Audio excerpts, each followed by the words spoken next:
What up, Pittsburgh Steelers fans? Matty here with another episode of Steelers Touch Down Under. I'm talking about Mike Tomlin. Now, obviously, the Steelers close out their season, lost first round of the playoffs, lost 5 games in a row. Everyone talked about Mike Tomlin. I sort of still wanted to sit there and digest that for a couple of weeks. I appeared on a show with Marky Davison, my former co-host back when we were with the Steel Curtain Network. And he wanted to have a chat about it. And I was going to put something up a couple of days later on the channel here. And then I wanted to digest some more. And then over the weekend, at least for us here in Australia, we heard about the rumors of Mike Tomlin, being approached, or the Steelers being approached by the Bears to trade for Mike Tomlin. In the last 24 hours, it's come out they're hiring Ben Johnson now that the Detroit Lions are out of the playoffs. I have money on the Commanders winning the Super Bowl, so kind of stoked to see the Commanders keep going through. Great to see the Ravens get kicked out as well. But back to Mike Tomlin and the Steelers coaching staff. Look, I said a lot of things on that hour podcast, and I will try and link for you guys in the description below, or at least in the comments, to that show, and you should go check that out on his channel. I think when it comes down to Mike Tomlin and the Steelers, I think there has to be changes. I think Terrell Austin doesn't deserve to be DC anymore. I actually didn't want them to bring him back last year. They did do that. I think Arthur Smith, the offense, I think it was obviously better, or much, much better, improved on what Matt Canada was offering up. But really, it still didn't score points. Now, he didn't have an offensive playmaker outside of George Pickens, really. The running backs couldn't get going because of injuries to the O-line. I mean, when you lose James Daniels, equally when you lose Fatanu, who should have been a key part of guard or tackle. Yes, I said guard or tackle because I think his ultimate position is guard in the NFL. And you're playing 2 rookies and a second-year player in Broderick Jones there. I think you got some challenges, realistically. And so the running game never caught fire. But I can't help feel a little bit disappointed by Arthur Smith. So I wish him well if he leaves. If he stays, it's going to be all about who the Steelers get at quarterback, what the Steelers do with the offensive line, and giving him an ability to be successful. But likewise, I felt like we saw what Derrick Henry did to the Steelers in the playoffs, and ultimately, he had a fresh Derrick Henry with Ryan Tannehill in probably the prime of what Ryan Tannehill's career was. And that's better than what the Steelers had at quarterback this year. So when it comes to the success of Arthur Smith as an offensive coordinator, put aside the head coaching role with the Falcons, I'm not sure the Steelers are going to be able to have the weapons in 2025 that are going to make that Arthur Smith offense likely to be successful. So, if they really can make a change there, I take it or leave it. Continuity is one thing, but equally, it's not like we saw a team that could obliterate opponents out of the water or even score an average of 25 points a game. That wasn't what the Steelers did.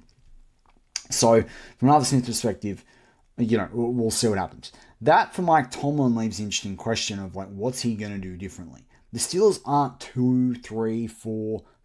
They're probably more than 5, closer to 10 players off being a team that is going to not just win a playoff game, but compete for a championship.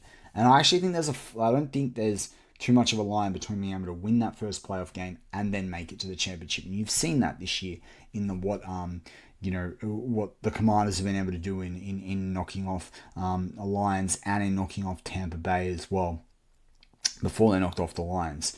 So if you've got a team that's that good, you've got a team that's good. And look, the Ravens are going to be a good yardstick for the Steelers next year, same as the Bengals in the AFC North. Browns, I think, are destined for the doldrums, and that's where they should stay if it's Brown flush it down. So, and then the interesting things. I will get into free agents over the course of the next week as well, and what that means and who the Steelers bring back, who they don't. I think, obviously, quarterback is a really key decision, and I've seen all sorts of different narratives on Fields versus Russ. It was their re-signing Russ in the 3 days after the game because of the way he played. And then it was suddenly we're signing Fields. Then it was because we possibly couldn't draft someone. And then in the last 48 hours, I've heard the narratives of they'll sign Fields to have something young and proven, not be locked into a Russ contract, and then they'll draft someone in the later rounds. Then I've heard they should bring in Russ in, and then they can draft a guy, the late rounds, develop him over time, whatever. As we go through the draft process, we'll talk about the quarterbacks.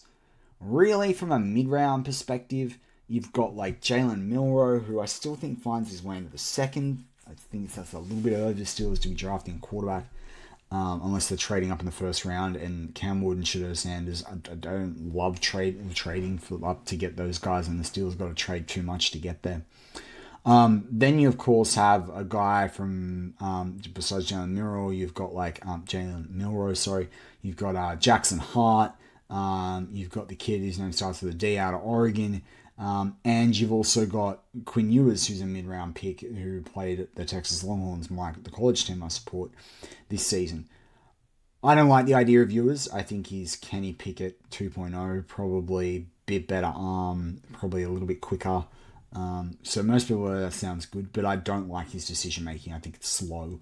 But I really like Justin Fields' passing. I don't think Justin Fields goes through his pass progressions either. So maybe I'm being too harsh there. But I mean, a Quinn Ewers in this mix is the number 2 to develop and develop in the NFL system, could bear fruitful over time. But I don't think he's the guy that's going to lead you back to the promised land.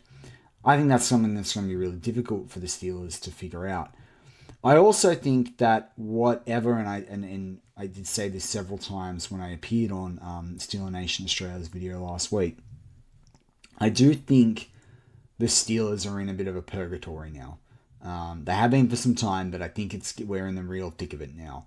There is not a free agent quarterback or an easily tradable quarterback that the Steelers can go and grab that is going to change their situation.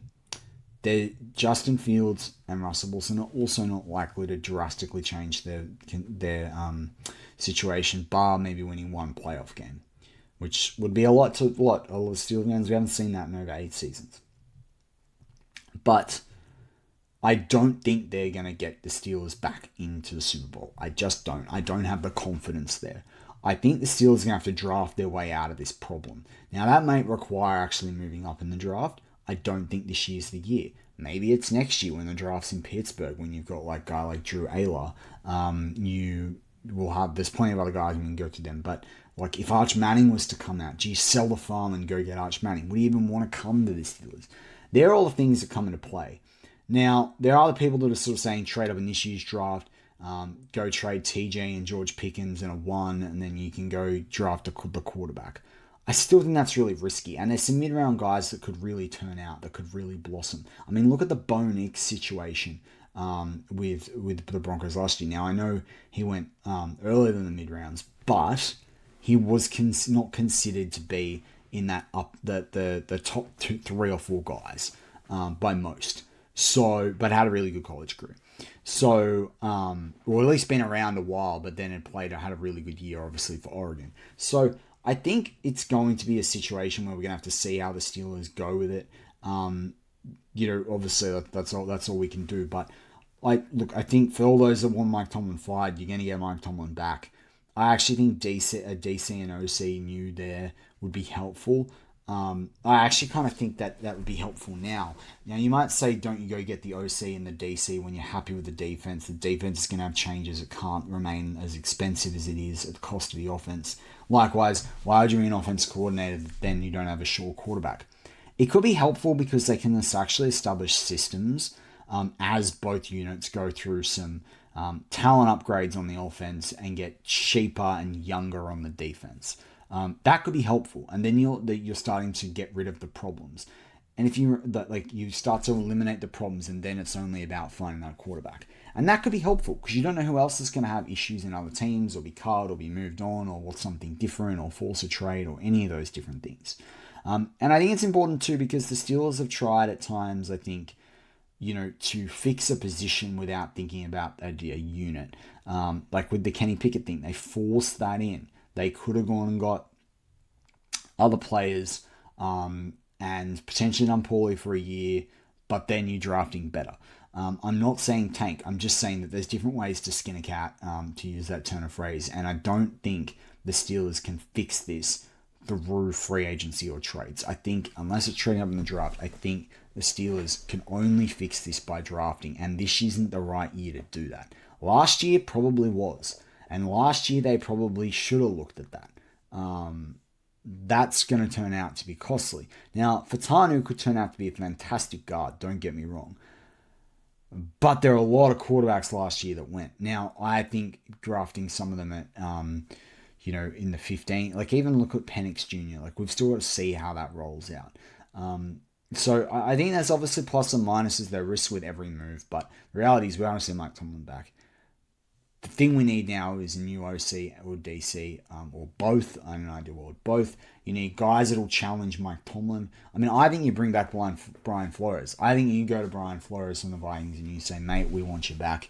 Open the checkbook up, Art. Like Art Rooney II, open the checkbook up. Bring back Brian Flores.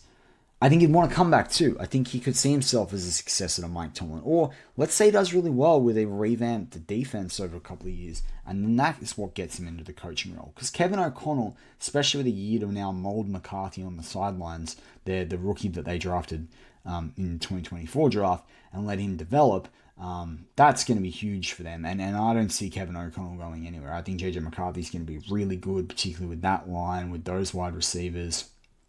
I think he's having a great kickoff to his career, and O'Connell really wants to work with him. So I don't think Flores has got a shoe-in on the job, even if they lose a lot of games next year with the Vikings, and they had a good year this year, surprised a few people, did better than expected. So it's going to be interesting to see. OC, I'm going to have to do a bit of deep diving to figure out what they're going to do there, but I think they'll obviously want to retain Arthur Smith if they can, particularly if he's getting interest from other people.